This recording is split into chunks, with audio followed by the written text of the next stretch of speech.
दूसरी एप्लीकेशन है अनंत क्षेत्रफल की आवेशित चादर के कारण किसी बिंदु पर वैद्युत क्षेत्र का मान।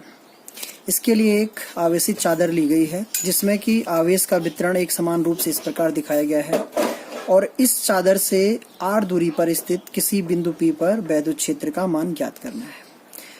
जो ये चादर है, चादर से आवेश का वितरण एक समान है, अतः चादर के चारों तरफ यानी कि जितनी माना ये एक पृष्ठ है, इस पृष्ठ के इस साइड और दूसरी साइड दोनों की तरफ जो वैद्युत क्षेत्र होगा एक समान बिंदु जितने भी होंगे, r दूरी पर जितने भी बिंदु होंगे, इस तरफ भी और इस तरफ भी, उन सब पर वैद्युत क्षेत्र का मान समान होगा।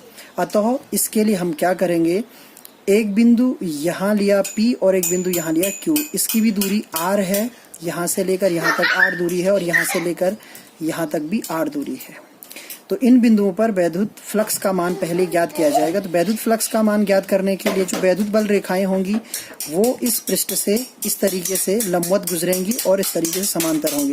तो इस बिंदु P पर वैद्युत क्षेत्र E का मान इस तरीके से होगा और जो क्षेत्रफल सदिश होगा वो इस तरीके से होगा। तो यानी इन दोनों के बीच में जो कोण होगा वो 0 डिग्री का होगा। इसी प्रकार इस बिंदु पर भी वैद्युत क्षेत्र का मान बाहर की ओर होगा और वैद्युत क्षेत्र के मान के साथ जो क्षेत्रफल सदिश है, इस संपूर्ण चादर से किसी बिंदु पर वैद्युत क्षेत्र का मान ज्ञात करने के लिए P बिंदु के चारों ओर एक क्षेत्रफल लिया A और इसी प्रकार Q के चारों ओर एक क्षेत्रफल लिया A।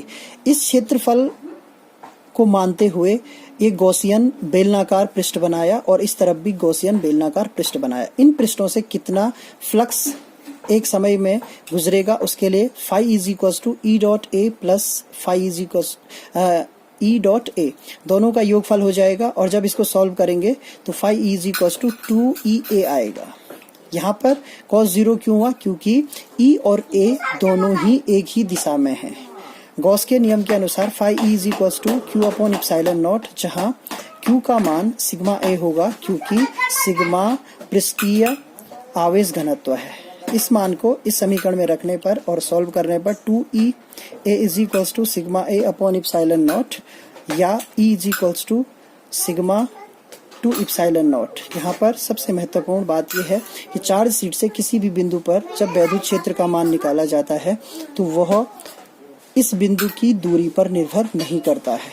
यही इसमें सबसे महत्वपूर्ण फैक्ट है।